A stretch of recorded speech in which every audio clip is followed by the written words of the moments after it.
Hi friends, ఓం సాయిరాం. బాబాగారి ఆశీస్సులు అందరిపైన ఉండాలని మనస్ఫూర్తిగా కోరుకుంటూ ఈరోజు వీడియోలో బాబాగారు అయితే ఒక మంచి సందేశాన్ని అయితే మన ముందుకు తీసుకొచ్చారండి.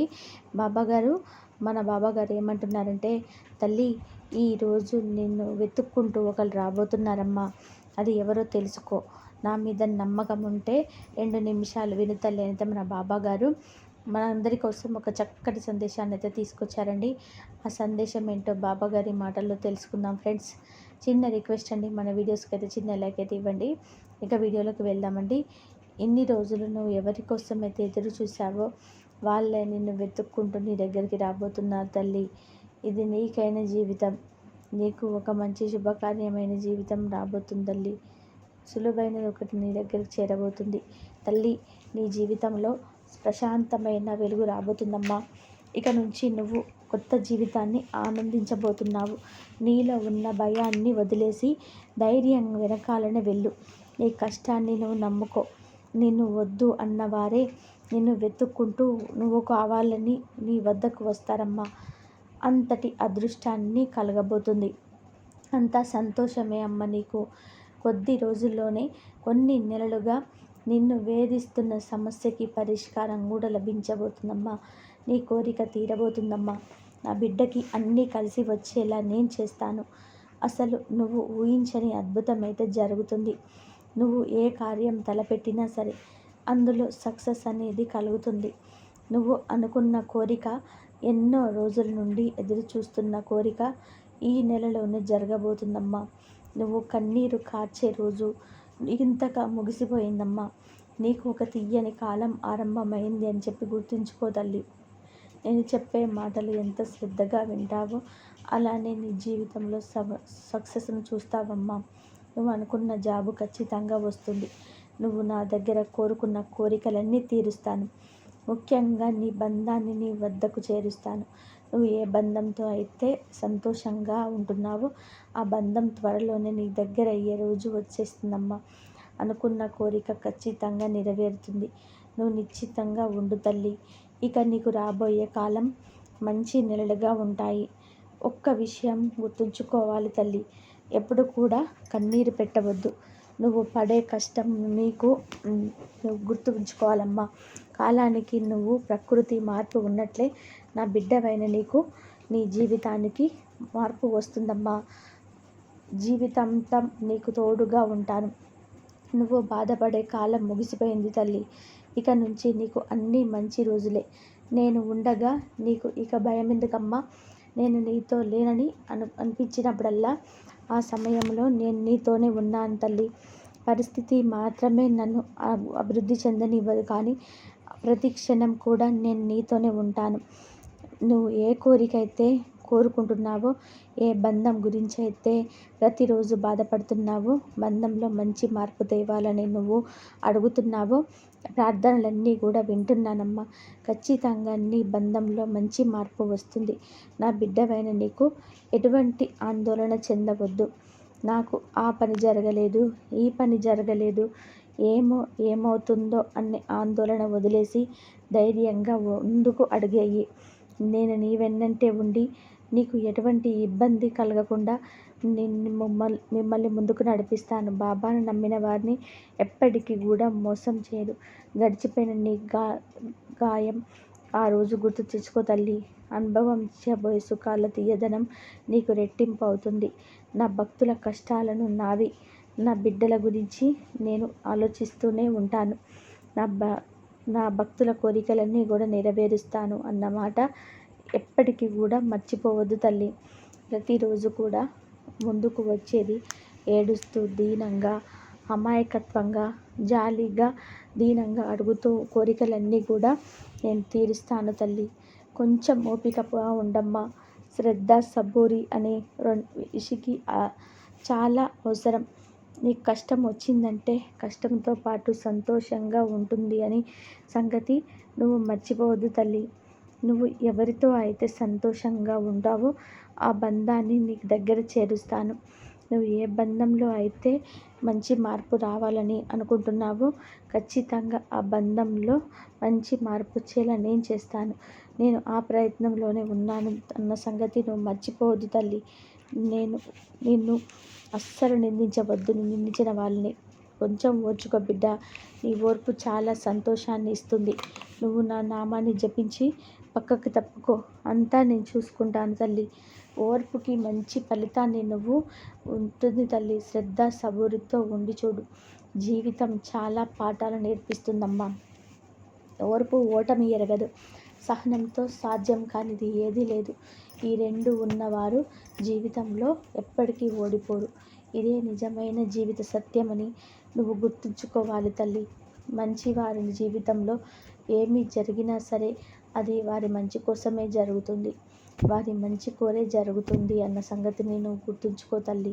ప్రపంచంలో ఎవరు నాకు సహాయపడటం లేదు అన్న భావన నీలోంచి తీసేసే తల్లి. నేను ఉండగా వేరొకరు నీకు పనెందుకు చెప్పు తల్లి. బాబా ఉండగా ప్రతి భయం నీకు ఒక చిన్న బాధలాగానే అనిపిస్తుంది. ఎందుకంటే నేను నీ వెన్నంటే ఉండి ప్రతి క్షణము నిన్ను రక్షించుకుంటూ కాపాడుకుంటూ ఉంటాను కాబట్టి ఒక బాధ 100 సంతోషాలను దూరం చేయగలదు. అదే 1000 సంతోషాలు ఒక బాధని కూడా దూరం చేయగలదు. అందుకే మనం ఆలోచించాలి. ఒకరిని బాధ పెట్టిన క్షణాల్లోనే పని, అదే సంతోష పెట్టడం అయితే మనం తరం కాని పని అని. అందుకే మనం మాట్లాడే మాటలు ఇతరులను సంతోష పెట్టుకోకపోయినా బాధపడే విధానంగా ఉండకూడదు అని చెప్తున్నాను. అది ఆలోచించకుండా నీ మాటలతో నీ చేష్టలతో అది ప్రతి వారిని కూడా బాధ పెడుతూ హింసిస్తూ ఉంటే నీకు సంతోషాన్ని ఎలా ఇవ్వగలను తల్లి. ఎదుటి వారిని ఒక అనే మాట అనే ముందు చాలా జాగ్రత్త పడాలి. నీకు సహనం అనేది అస్సలు లేదు. సహనం ఉన్నప్పుడు ఇన్ని మాటలు ఎలా పడతావు చెప్పు. ఒకరితో ఎలా నిందించబడతావు చెప్పు. వాళ్ళు ఇన్ను అలా అనుకుంటున్నారు, ఇలా అనుకుంటున్నారు అంటున్నావు తప్ప ఒకరిని అంటున్నావనే సంగతి మర్చిపోయి నువ్వు అలా మాట్లాడుతున్నావు. ఎవరిని ఏమీ అనుకోవద్దు తల్లి. నువ్వు నీ గురించి ఆలోచించు. ఎదుటి వారిని జోలికి వచ్చినా సరే మౌనంగా ఉండిపో.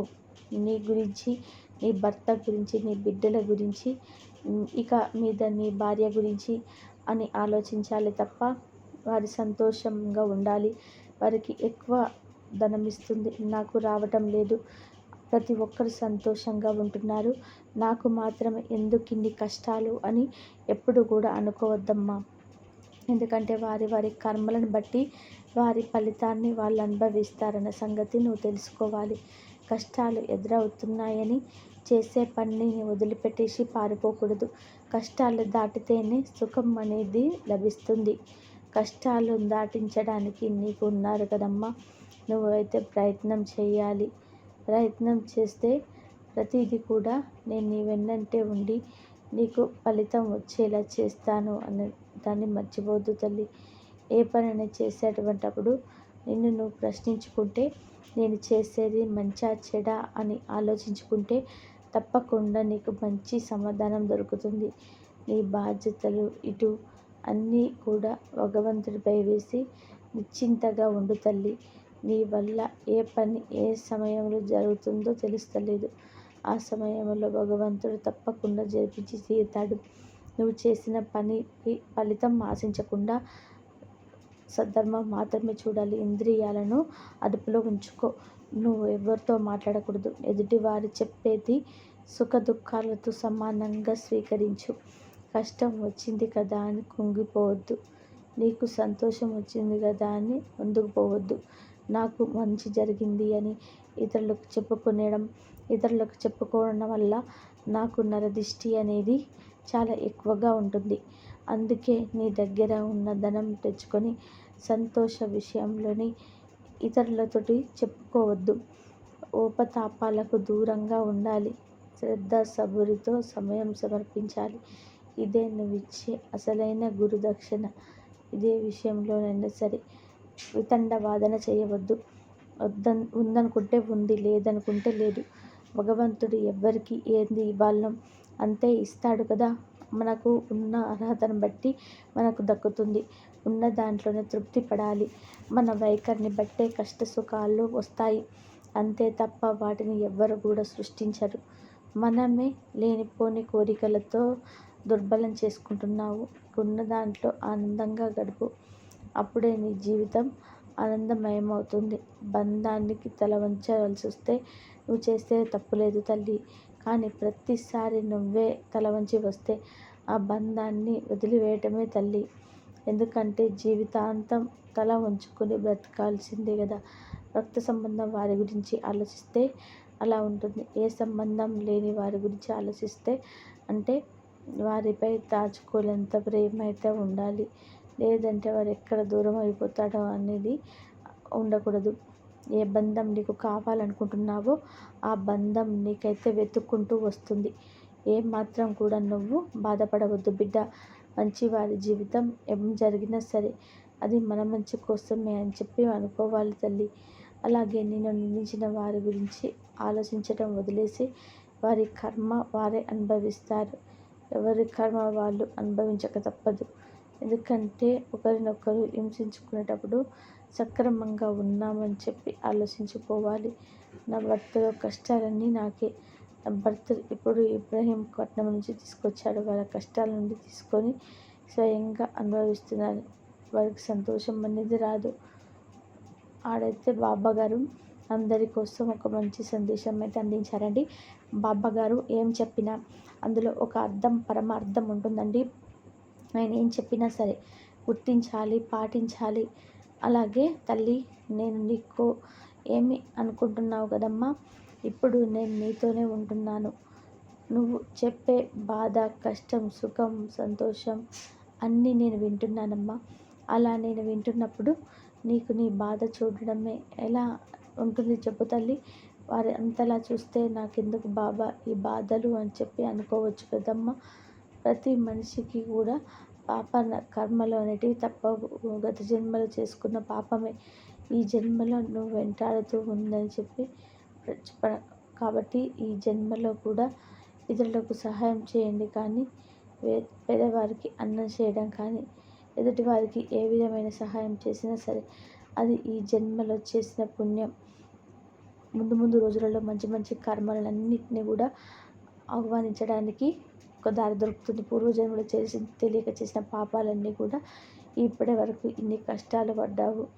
కష్టాలు అనేటివి శాశ్వతం కావు. కష్ట సుఖాలు ఎలా సమానమైనంటే ఇప్పుడు కష్టాల కంటే ఎక్కువ సంతోషం తప్పకుండా వస్తుందని సంకేతం తప్పకుండా వస్తుందని సంతోషం వచ్చే వరకు కూడా వేసి చూడాలి. ప్రతి మనిషికి కూడా సంతోషమే అని చెప్పి చాలా అవసరం. ఈ రెండు అలవర్చుకుంటే మన జీవితాల్లో మంచి సుఖవంతమైన జీవితాన్ని మనకంతా కూడా ఒక మంచి సందేశం అయితే తీసుకొచ్చారండి. మరి మన బాబా గారు అందించిన ఈ సందేశం కూడా మీ అందరికీ నచ్చింది అనుకుంటాను. నచ్చితే ఒక చిన్న లైక్ ఇవ్వండి. అలాగే ఫస్ట్ టైం చూసే వాళ్ళైతే మన సాయిబాబా పిలుపు ఛానల్ని తప్పకుండా సబ్స్క్రైబ్ చేసుకొని సపోర్ట్ చేయండి ఫ్రెండ్స్.